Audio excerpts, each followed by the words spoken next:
Olá a todos, como é que estamos? Helder Araújo aqui no canal Luz no Fim do Túnel.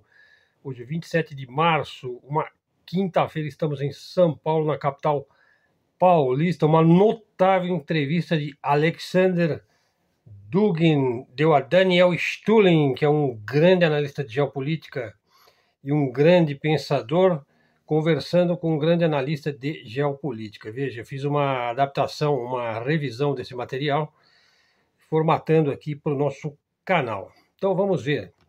Veja só. Então, veja só. Bom, as questões da geopolítica, né, e dos rumos do mundo contemporâneo, né? O Dugin, filósofo político russo, talvez um dos maiores filósofos russos vivos hoje, né, mundial, autor do recém-lançado livro A Revolução de Trump. Ele já saiu na frente na análise de Trump. Veja, então ele vai explorar algumas questões aí nesta entrevista, por exemplo, sobre a guerra da Ucrânia, o papel dos Estados Unidos hoje, o papel da União Europeia, o impacto aí desse presidente atual dos Estados Unidos no cenário global. Bom, então veja só, ele começa perguntando aí como é que seria essa questão aí do conflito Rússia-Ucrânia com a chegada de Trump ao poder. A resposta do Dugin, né? Bom, ele diz, olha, que é um momento crucial, né? Que a Rússia está muito próxima da vitória no conflito com a Ucrânia. A questão é o que virá a seguir, né? Para onde a Rússia vai a partir daí? Qual será o destino da Ucrânia? Então, assim, são perguntas difíceis que não podem ter uma resposta simples ou definitiva, né? Que é muito importante não se precipitar em nenhum tipo de análise, né? Sobretudo nesta análise da guerra da Ucrânia com a Rússia. É evidente que a Rússia está em uma posição de vantagem militar. Veja, mas a eleição aí nos Estados Unidos mudou um tanto a perspectiva sobre o conflito e lançou aí e revelou uma dinâmica que antes estava um tanto quanto obscura. Por exemplo, ficou evidente que essa guerra nunca foi e nunca será um confronto direto entre a Rússia e a Ucrânia, né? Desde o início tratou-se de uma guerra por procuração, iniciada, fomentada, alimentada, promovida pelos Estados Unidos, especificamente pela administração globalista e liberal de esquerda que dominava o poder em Washington até recentemente. Ele está se referindo, evidentemente, ao governo democrata na figura de Joe Biden. Então, eles utilizaram a Ucrânia como um palco, mas veio de antes, né? Eles utilizaram a Ucrânia como um palco para enfrentar a Rússia, pois viam a Rússia como um obstáculo à consolidação de um mundo unipolar, neoliberal, atlanticista, né? Sob a hegemonia, vamos dizer, do Ocidente liberal, liderado esse pelos Estados Unidos. No entanto, com o Trump no poder, essa narrativa foi desmascarada. O que antes era obscurecido por uma propaganda sionista e globalista, agora é muito fácil de ver, ficou transparente, né? Então, o Dugin diz, olha, nós lutamos não apenas contra os Estados Unidos como uma nação, mas contra uma elite globalista, o chamado Estado Profundo, o chamado Deep State, o que transcende fronteiras e impõe a todos aí uma ideologia muito específica de dominação, né? Veja, esse Estado Profundo americano, que tem uma visão liberal, né, e de esquerda, considerava a Rússia uma ameaça existencial ao projeto de dominação global. Não era uma questão de rivalidade com o Ocidente como um todo, nem mesmo com os Estados Unidos enquanto país, mas com esse sistema ideológico que buscava moldar o mundo à sua imagem. Aí ele diz: a chegada de Trump ao poder expôs essa realidade ao mundo e também à opinião pública global. Antes manipulada aí por uma narrativa falsa, e começou a enxergar os verdadeiros contornos desse conflito, ou seja, era um conflito entre a Rússia e o Ocidente coletivo, né? Expansionista, globalista, americanista e por aí vai. Bom, aí o Stulin diz, o senhor mencionou a mudança de postura dos Estados Unidos com o Trump. Como é que isso impacta o conflito agora, especialmente em relação à Ucrânia e à União Europeia? Aí o Dr. Dugin diz, olha, com o Trump os Estados Unidos deram um pequeno, mas significativo passo para trás Veja, eles continuam fornecendo armas e apoio à Ucrânia, isso não parou, mas há sinais de um recuo estratégico. Por exemplo, a administração Trump proibiu o envio de mísseis de longo alcance para usar contra a Rússia, uma decisão que marca uma diferença em relação à política agressiva da gestão do Biden. Esse pequeno ajuste enfraquece um tanto aí a capacidade militar ucraniana. Porque se a Rússia estivesse enfrentando apenas a Ucrânia, sem o suporte massivo do Ocidente, mais de 30 países, essa guerra teria terminado em poucas semanas, talvez 4 ou 5 meses no máximo. Mas não foi esse o caso. Enfrentamos os Estados Unidos, a OTAN e o que chamam de Ocidente coletivo, que aliás já não é mais tão coletivo assim, né? Está cheio de fissuras, né, nesse Ocidente coletivo. Por exemplo, a própria União Europeia, né?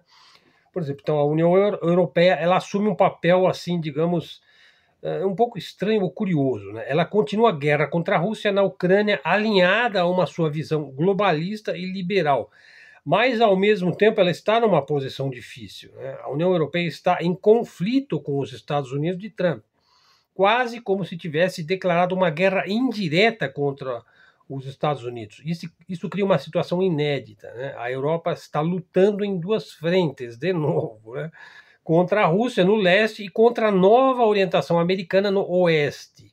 Se os Estados Unidos, sob Trump, reduzirem ainda mais o seu envolvimento na Ucrânia, por exemplo, cortando inteligência, cortando tecnologia, cortando armas, cortando financiamento, a Ucrânia vai colapsar muito rapidamente. E a guerra vai acabar em poucas semanas. Por outro lado, se a União Europeia decidir substituir os Estados Unidos como principal apoiadora da Ucrânia, teremos um novo cenário, um confronto direto entre a Rússia e a União Europeia, com os Estados Unidos em um papel secundário ou até neutro. Isso mudaria tudo. Bom, eu particularmente acho que isso não vai acontecer, né? Eu acho que aquele antirrussismo, aquela russofobia europeia, assim, é muita propaganda ali por trás, né? Para fomentar a produção de armas, para fomentar a indústria armamentista, né? Enfim, a classe militar ela vive de fomentar guerras, né? Bom, daí o Stulin pergunta: o senhor destacou que o futuro depende de grandes potências. Como é que o senhor vê as negociações entre Putin e Trump nesse contexto?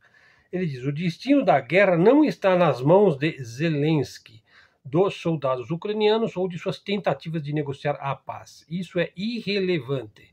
O que importa, o que define o futuro são as conversas entre Vladimir Putin e Donald Trump. São eles que vão estabelecer as novas regras do jogo global. Se eles chegarem a um acordo, poderemos vislumbrar uma nova arquitetura mundial e só então entenderemos o que acontecerá com a Ucrânia e o equilíbrio de poder no mundo, como é que vai ficar. A Rússia vai vencer? Talvez sim e talvez não. Veja, é o Dugin que está falando, hein? Veja, não podemos prever com certeza, porque tudo depende dessa relação entre Moscou e Washington. O regime em Kiev, por mais barulho que faça, não tem poder nessa equação. A decisão está na mão das potências, né, das duas grandes potências. Bom, daí o Dugin tinha mencionado o Estado Profundo, né, o chamado Deep State americano, né? Em um artigo, ele sugeriu que não existe apenas um Deep State, mas dois níveis de Deep State. Será que ele pode explicar essa hipótese? Como é que pode ter dois níveis de Deep State? Sim, é uma análise que ele tem desenvolvido, mais como uma hipótese do que como uma certeza, né? O Estado profundo que os trumpistas combatem e dizem combater é aquela estrutura administrativa e ideológica que se formou ao longo de várias décadas nos Estados Unidos. Veja, é uma elite globalista que tem uma tendência liberal esquerdista que infiltrou governos, agências, departamentos e transformou a máquina estatal americana em um instrumento de sua visão de mundo, né? Um mundo unipolar, globalizado, sob o domínio de uma ideologia específica, né? Quando Trump chegou ao poder, ele e seus aliados iniciaram uma luta feroz contra essa estrutura, tentando desmantelá-la, né? Veja, então é a estrutura que eu já falei em vários vídeos, né? A Casa Rothschild, o grupo em torno de George Soros, Bloomberg, o Fórum Econômico Mundial, e Social de Davos. Bom, mas aqui surge uma questão, né? Como é que o Trump conseguiu chegar ao poder e iniciar essa revolução, vamos dizer assim? Veja, há um descontentamento popular com a agenda globalista. Isso foi um fator importante. Foi a base, inclusive, de sua vitória eleitoral. No entanto, o Deep State é incrivelmente poderoso. Ele tem um controle muito grande sobre sistemas administrativos, sobre agências de inteligência e, sobretudo, recursos financeiros. Lembrando, o BlackRock também é um agente de poder desse sistema globalista, né? Seria ingênuo pensar que apenas o apoio popular bastou para derrotar os democratas, né?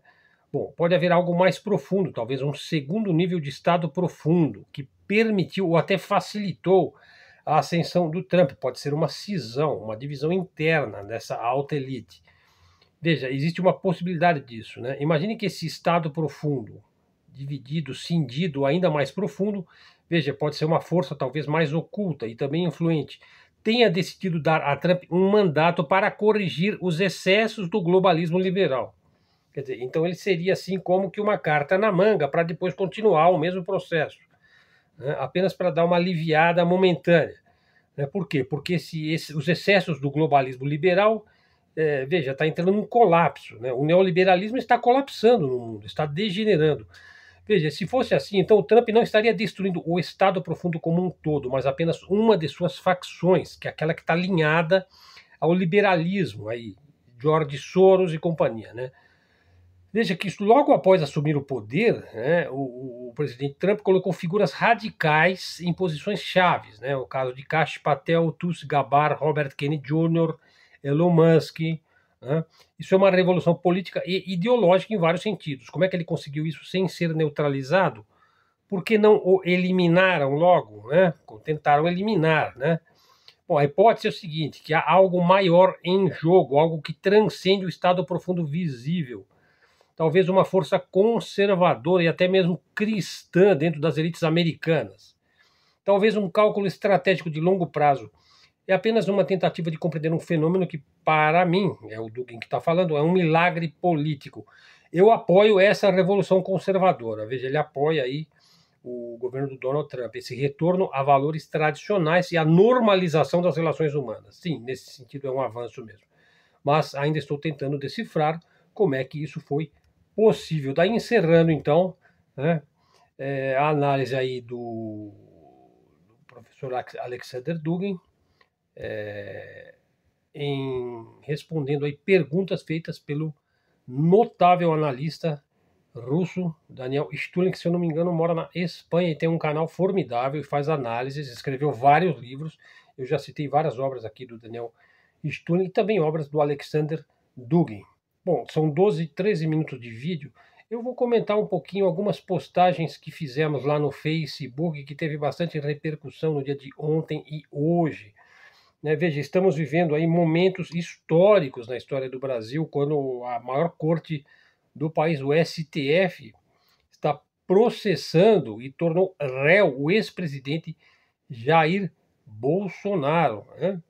Veja, então, não só ele, mas 7 outros, a maioria deles, naturalmente todos eles que estiveram lá no governo do Jair Bolsonaro, que governou o Brasil de 2018 a 2022, depois entrou Lula em 2023, e tivemos aquele episódio lá que emulou lá o 6 de janeiro no Capitólio, nos Estados Unidos, né, que está associado lá ao Trump.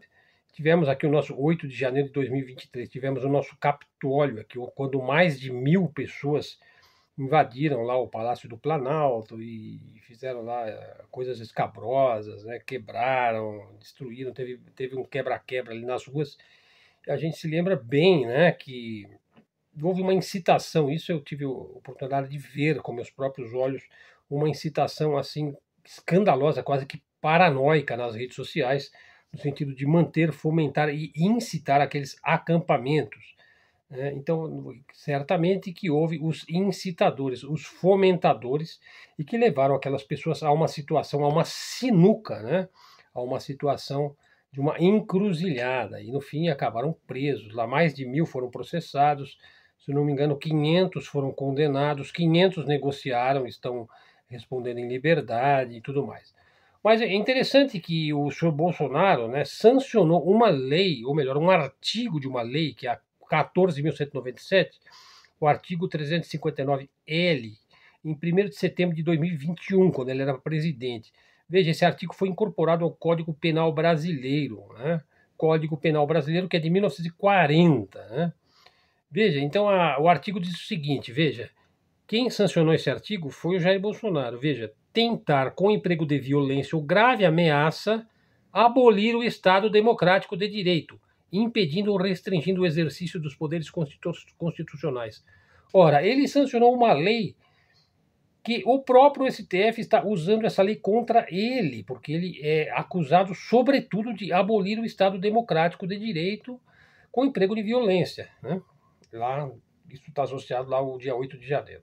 Veja, a pena para isso daí é 4 anos de reclusão a 8 anos, além da pena que corresponde aos atos de violência. Então, veja, lei que o próprio Bolsonaro assinou, né? Veja, hoje o Jair disse, né, que o TSE, o Tribunal Superior Eleitoral, interferiu nas eleições, né, a favor de Lula em 2022. Pois, veja só, pediu para os jovens votarem e, detalhe, os jovens votam à esquerda. Palavras dele, né? Não estava no cercadinho, não. Foi hoje, lá depois que ele se tornou réu. Veja, mas isso é. Veja, eu não sou lulista nem bolsonarista, muito pelo contrário, eu sou soberanista, né? Mas veja, isso daí é completamente falso. Veja, pedir para os jovens votarem é algo apartidário, não tem relação nenhuma com fulano, com Beltrano, com Lula, com Bolsonaro. Veja, o papel do TSE é incitar o eleitor a votar, é isso, independentemente dele ser jovem, né?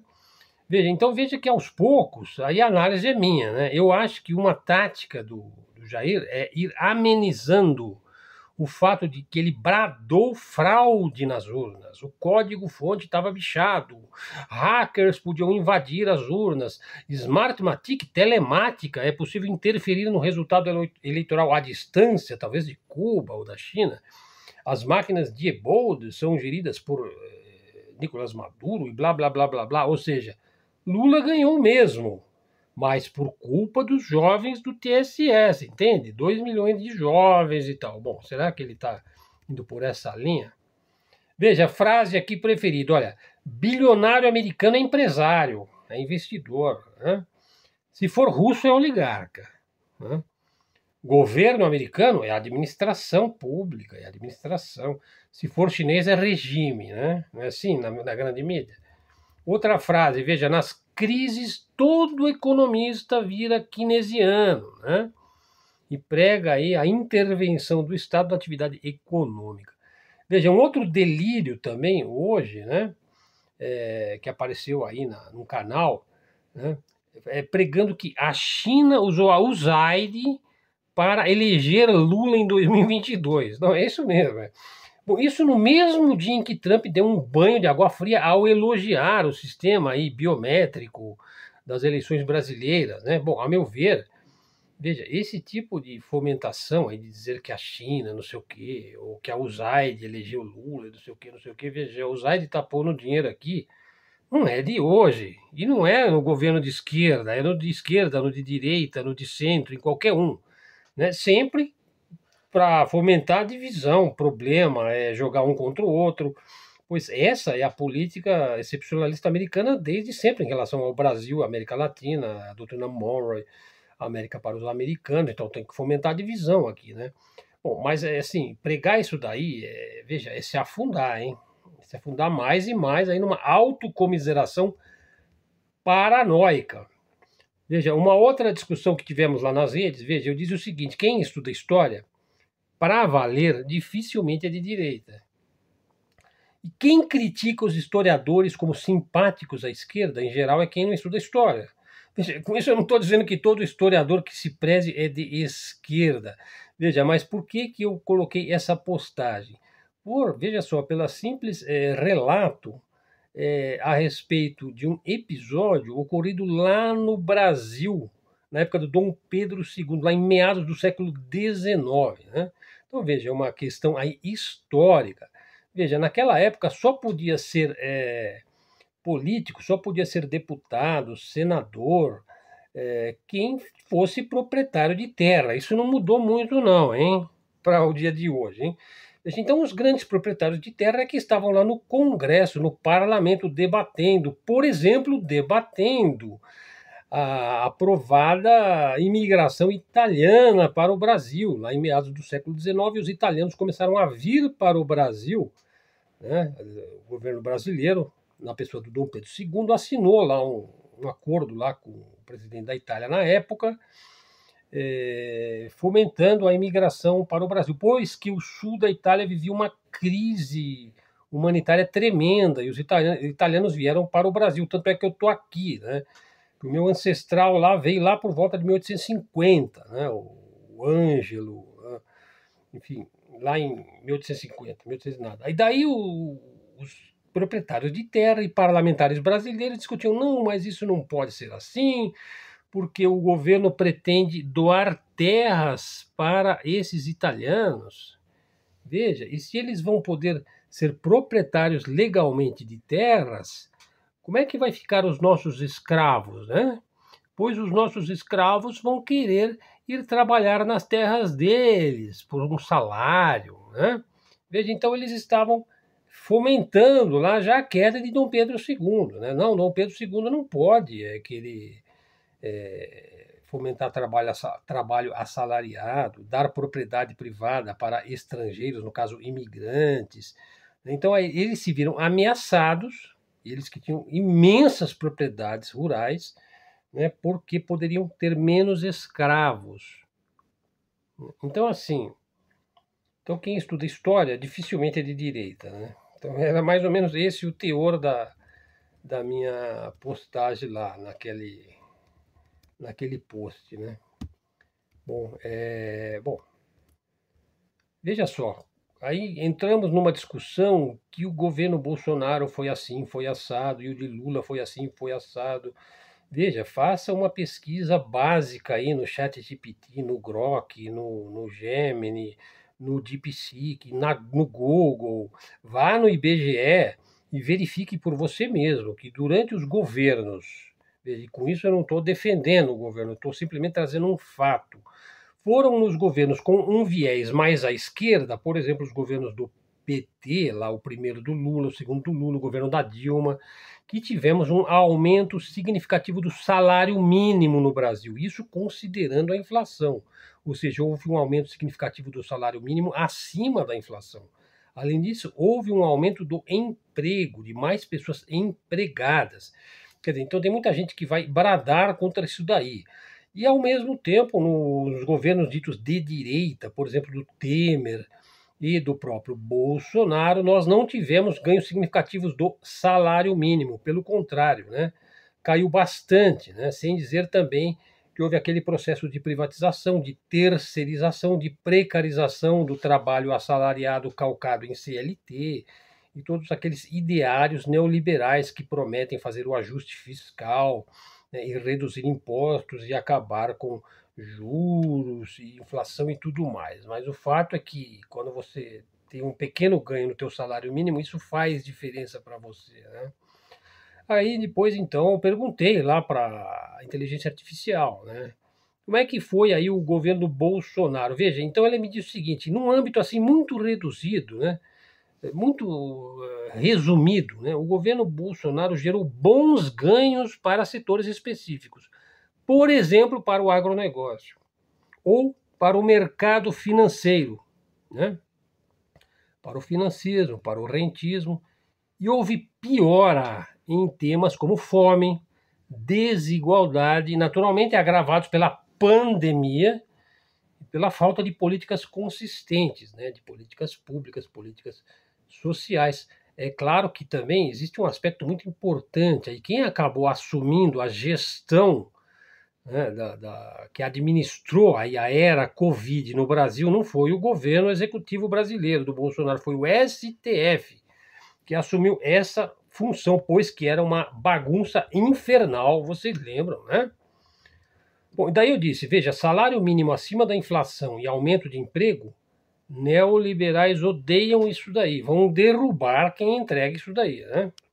Bom, então, Veja, eu não estou advogando por valores de esquerda aqui, simplesmente estou dizendo que eu acho que a finalidade da política, isso é uma postura minha, eu acho que a finalidade da política é prover as classes mais baixas da sociedade, as classes que trabalham, as classes que ralam, as classes que constroem, né? Que assenta tijolo, que constrói rodovia, que bota o piche lá, que passa com o trator lá, enfim, quem faz o trabalho penoso e pesado, e que é, vamos dizer, 40%, 50% da população brasileira. Então, acho que a finalidade da política é melhorar a condição de vida dessas pessoas. Então, você pode dizer, ah, professor, então você é de esquerda. Bom, nesse ponto, poderia dizer que sim. Mas veja, então, veja, se eu disser, não, eu não acredito que a finalidade da política é prover para quem tem casa própria, para quem tem carro, para quem tem Bitcoin, para quem tem esgotamento sanitário em sua casa, água encanada, carro. Né? A finalidade não seria governar para quem está bem. Né? Veja, eu falo por mim mesmo. Veja, para mim, independente de ser governo X, Y, Z, isso nunca afetou o meu modo de vida e a minha capacidade de trabalhar e me prover. Isso não dependeu nunca do fato de ser um governo de esquerda ou de direita. Mas quando você fala de política e de governo, você está se referindo a 212 milhões de pessoas, das quais 50% passa necessidade. Então, se eu digo, a finalidade da política deveria ser prover políticas públicas, políticas sociais, governar para quem precisa, pô. Porque governar para quem não precisa, então nesse ponto eu me coloco contra o neoliberalismo, né, abertamente. O que não quer dizer que não há valores da direita que eu também advogo. Por exemplo, a livre iniciativa, advogar por um Estado de Direito, né, por leis justas, né, advogar pela capacidade pelo indivíduo, né, ser responsável, conceito de família, tem várias coisas da direita que eu sou a favor e tem várias coisas da esquerda que eu também sou a favor. Agora, os exageros de ambas as partes eu repudio veementemente. Por exemplo, ser paternalista em relação aos pobres, né, ou desprezar, ignorar e odiar os pobres. Bom, isso aí para mim não passa assim no meu sistema de valores, né? Bom, veja só, uma última frase ali que eu coloquei, né? Moro e Dallagnol seriam hoje pessoas totalmente desconhecidas, nunca teriam chegado onde chegaram, sem a profunda espionagem dos Estados Unidos por aqui. Né? Espionagem que naturalmente continua existindo hoje, só que hoje de maneira mais tecnológica. Né? Agora você imagine um juiz, um juizinho, vamos dizer, lá nos Estados Unidos, procurando podres no Google, ou na Microsoft, na Chevron, na Morgan Chase. Imagine se ele poderia se criar nos Estados Unidos. Mas no Brasil ele pode se criar, né?